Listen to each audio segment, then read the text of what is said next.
రామచంద్రకు తీరిక అనేదే ఉండదు. పొలం, పౌల్ట్రీతో సరిపోతుంది రాత్రింబవళ్ళు. రుణ సహాయం ఇచ్చే ప్రభుత్వం హిరణ్యాక్ష వరాలు కోరుతోంది. బ్యాంకు ఉద్యోగి నష్టపెడుతున్నాడు. ఏది తేల్చడు. మీ బంధువులెవరన్నా ఫారిన్లో ఉన్నారా? ఆహా, ఏం లేదు, ఓ కెమెరా తెప్పించుకుందామని అంటాడు. నాకంతపాటి బంధువులు లేరండి అన్నా వినడు. అసలు విషయం ఏంటో తెలుసుకుందామని అక్కడున్న క్లర్కుకు టీ త్రాగించి అడిగాడు. అతను అమాయకుడా, అతి తెలివి ప్రదర్శిస్తున్నాడా? నాకు బంధువులు లేరంటే ఫారిన్ గూడ్స్ అడుగుతాడేం అన్నాడు విసుగ్గా. అయ్యో రామా, మీరే అమాయకులండి. లంచం ఇవ్వమని డైరెక్ట్గా అడగలేక ఇలా చేస్తున్నాడు. ఆ కెమెరా కొనుక్కొచ్చి ఇవ్వండి అన్నాడు. ఫారిన్ కెమెరా తానెక్కడ తేగలడు? ఫారిన్ వస్తువులు బార్కస్లో చాలా అమ్ముతారు. కెమెరా కొనిచ్చాక, ఆ క్లర్కుకు త్రాగించాక అప్పు చేతికి వచ్చింది. నీ కెమెరా డబ్బులు ఉన్నప్పుడు ఇస్తాను, అప్పుడప్పుడు కనిపించు అన్నాడు. నీరసంగా నవ్వాడు.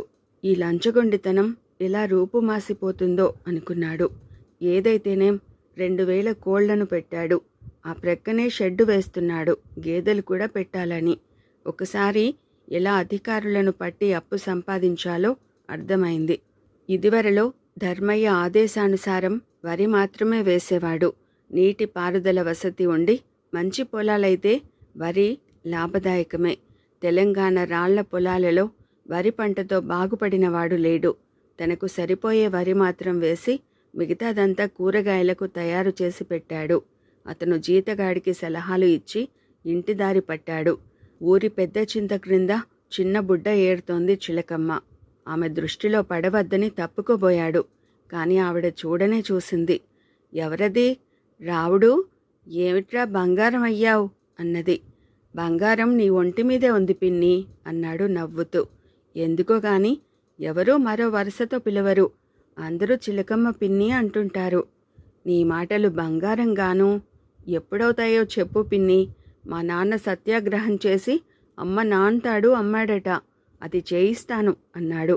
చిలకమ్మ నవ్వింది. మాటలు నేర్చావురా, మీ పెద్దమ్మ కుయ్యో మొర్రో అంటోందిరా అన్నాడు. అయ్యో, ఏమిటి పాపం, జారి కింద పడిందా? దాని బ్రతుకు జారి పడినట్టే అయింది. నీ బతుకు కూడాననుకో. మీ మామ మీ మరదల్ని అత్తను తీసుకుని పొలం అమ్ముకుని ఊరు విడిచి వెళ్ళిపోయాడట.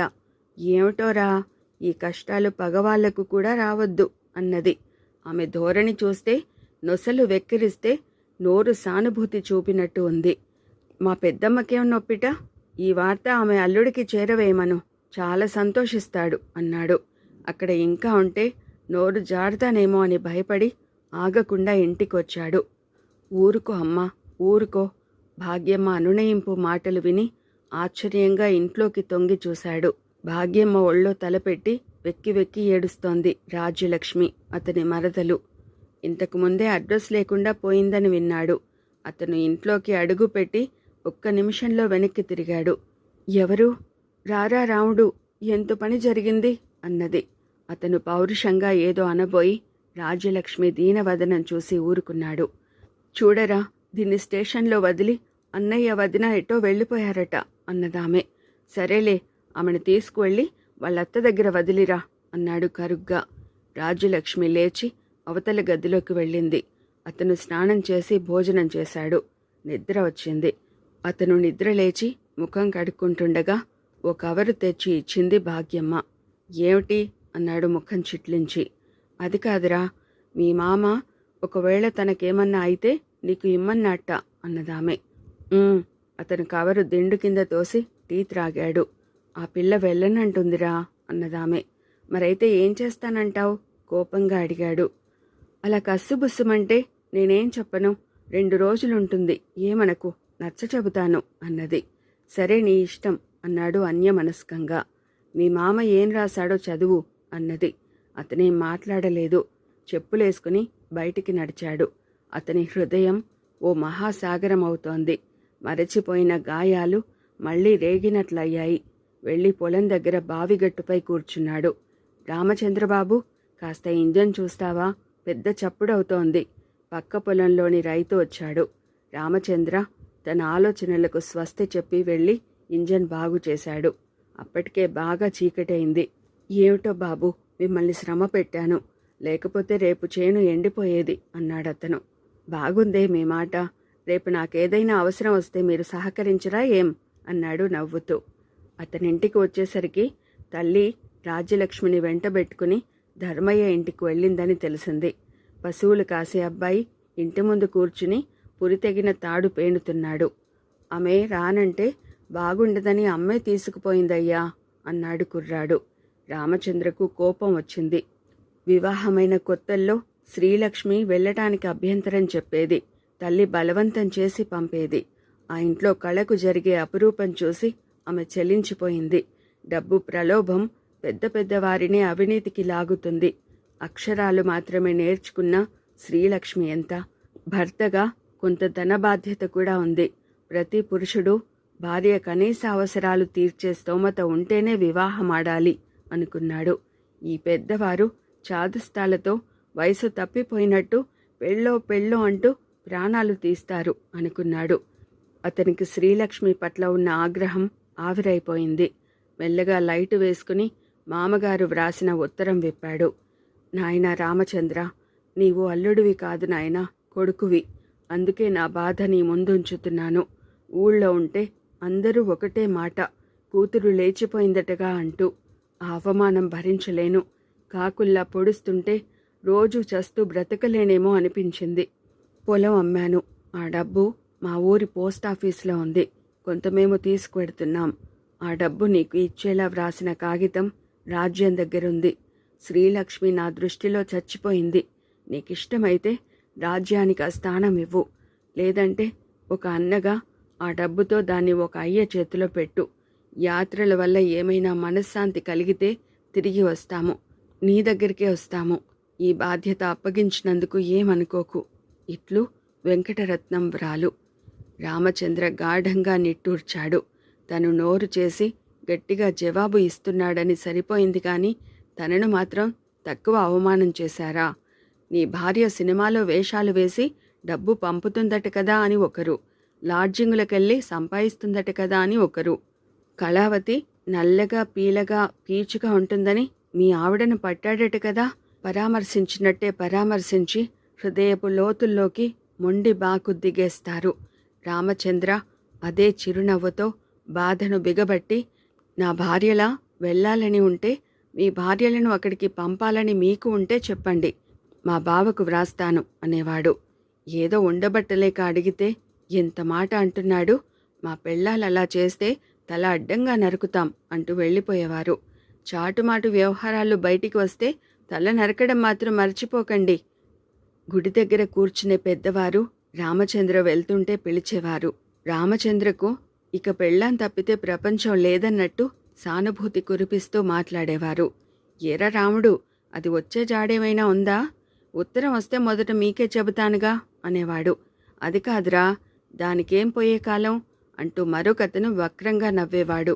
చూడండి, రామాయణం ఇంత రమ్యంగా చదువుతారు కదా, అక్కడ సీత చెరలో ఉంటే కన్నీరు కారుస్తారు కదా, మరి ఆడదాని పట్ల ఆ సానుభూతి ఉండదా అనేవాడు కోపంగా. ఏమిటో, నీ పేరు రామచంద్రుడైతే నీ భార్య సీత అయిందా? ఆ సీతకి మీ ఆవిడకి పోలిక. ఆమెను రావణ బ్రహ్మ ఎత్తుకుపోయాడు అన్నాడో వృద్ధుడు. ఈ కాలంలోనూ రావణ బ్రహ్మలు లేరా? ఈ పనికిరాని కాకమ్మ కబుర్లెందుకట అన్నాడు. అయ్యో అయ్యో, అదేం మాటరా, ఒంటరిగా ఉన్నావని, మళ్ళీ ఓ ఇంటివాడువైతే చూద్దామని ఓ ముసలాయన అన్నాడు. అతను 3 పెళ్ళిళ్ళు చేసుకున్నాడు. భార్య ఎప్పుడూ జబ్బంటూ పుట్టింట్లోనే ఉంటుంది. ఓ పని చేయి తాతయ్య, ఈ వయసులో నీతో సుఖపడలేక మీ ఆవిడ పుట్టింట్లో చాటుమాటు వ్యవహారాలు నడుపుతోంది. ఆవిడను వదిలేస్తావేమిటి? మేమిద్దరం పెళ్లి చేసుకుంటాం అన్నాడు నవ్వుతూ. ఏమిట్రా, చిన్న నోట పెద్ద మాట. అందుకే అంటారు పరుల జోలికి పోవద్దని. తాతగారని పరిహాసమాడి ఉంటాడులే. పెద్దలు మళ్ళీ అతని జోలికి రాలేదు. చిలకమ్మ లాంటి స్త్రీలు గుసగుసగా నీ పెళ్ళాం రానట్టేనా అంటూ ఆరా తీయబోతారు. రానట్టని ఎవరన్నారు?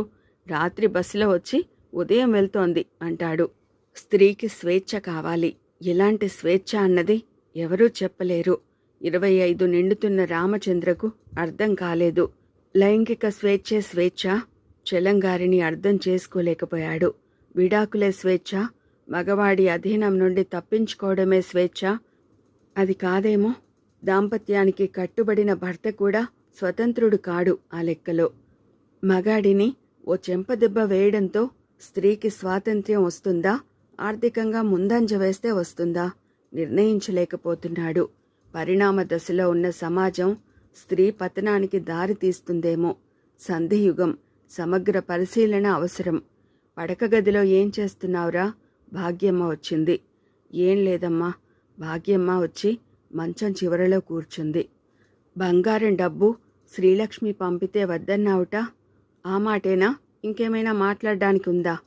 ఈ మాటే అడుగుతున్నా, అప్పులు తీరేవిగా.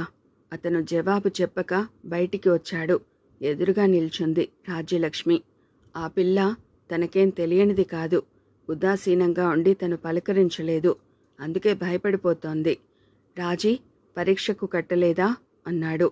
ఆ పిల్ల తననేనా అన్నట్టు చూసింది. నిన్నే 10వ తరగతికి వచ్చావు కదూ ఇప్పుడు? అవును. మాటలు రానట్టు, నిండుకుండ తొనికినట్టు మూగగా కన్నీరు కార్చింది. ఊరుకో రాజీ, నాన్న ఉత్తరం చదివాను. తీర్థయాత్రలకు వెళ్లారు. అంత మాత్రానికే భయపడిపోతావా అన్నాడు అనునయింపుగా. బావా, బావురుమన్నది. 2 చేతులతో ముఖం దాచుకున్నది. ఊరుకో రాజీ, ఊరుకో. నీకేం భయం లేదు. నేను పొరపాటుగా ఏదైనా అంటే పట్టించుకోకు అన్నాడు బ్రతిమలాడుతున్నట్టు. కాసేపు వెక్కిళ్లు పెట్టి లేచి ముఖం కడుక్కుంది. అన్నం పెట్టనా అడిగింది భాగ్యమ్మ. తలాడించాడు రామచంద్ర. ముగ్గురికి కంచాలు పెట్టింది. రాజ్యలక్ష్మి మంచినీళ్లు పెట్టింది. ముగ్గురు భోజనాలకు కూర్చున్నారు. లైట్లు పోయాయి. వేసవి వస్తే చాలు, కరెంటు కోత అని విసుక్కున్నాడు రామచంద్ర. గోడ ఆసరాగా వెళ్ళి తడిమి క్యాండిల్ తెచ్చి వెలిగించాడు. ఆ క్యాండిల్ని చూస్తుంటే రాజ్యలక్ష్మికి రామచంద్ర జీవితం గుర్తుకు వచ్చింది. తన చుట్టూ చీకటి, తన హృదయంలో చీకటి నింపుకుని కొవ్వొత్తిలా పక్కవాడికి వెలుగు ఇస్తున్నాడు.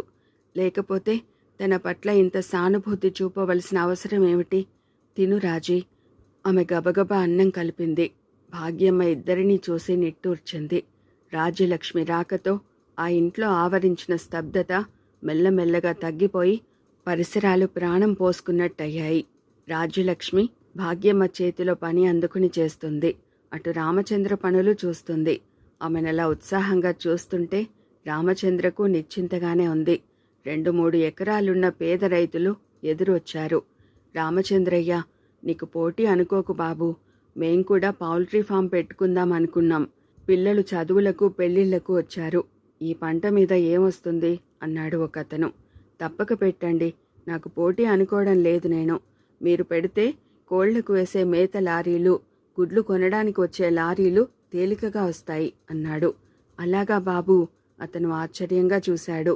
అవును, దగ్గరలో ఉన్న ఏదైనా పెద్ద ఊరికి డాక్టర్ని పోస్టు చేస్తారు.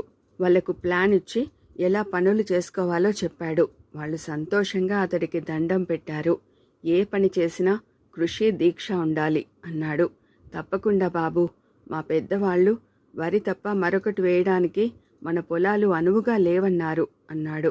మనకు వాళ్లకు మధ్య ఒక తరం అంతరం ఉంది. అందుకని కాలంతో పాటు మనం ముందుకు దూసుకుపోవాలి. మనకు ప్రభుత్వం కొన్ని సౌకర్యాలు చేసింది. వాటిని సద్వినియోగం చేసుకోవాలి. ప్రతి చోట మంచి చెడు ఉంటుందనుకో అన్నాడు. అతను ఆశ్చర్యంగా చూశాడు. సిగ్గుపడుతూ తలవంచుకుపోయే రామచంద్రేనా ఇతను? కష్టాలలో నుండే మహాకావ్యాలు పుట్టాయని ఎరగని అమాయకుడు అతను.